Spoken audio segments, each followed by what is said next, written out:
Dietz. Thank you, Mr. Chairman. Today, FSOC has become a sort of super regulator whose SIFI designation is effectively an implicit taxpayer guarantee.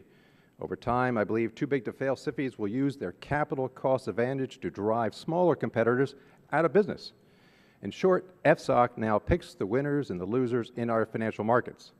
As FSOC aggressively asserts itself over more and more sectors of our economy, insurance companies and asset managers most recently, they owe the American people an explanation for what they're doing.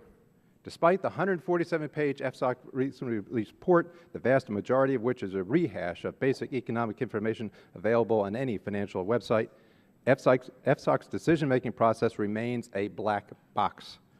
Citizens whose livelihood are directly affected by FSOC have little idea why FSOC makes the decisions it does.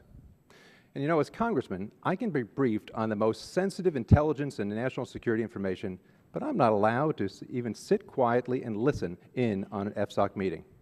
And companies that are designated by FSOC have only the vaguest notion what aspects of their operation led FSOC to deem them systemically important. So without that knowledge, of course, they can do nothing to reduce their own systemic risk. And more importantly, when Republican members have asked questions of you and of FSOC in the past, the answers we received have always been bland and evasive talking points designed simply to give us the impression of responsiveness without actually ever answering any of our questions, Mr. Secretary.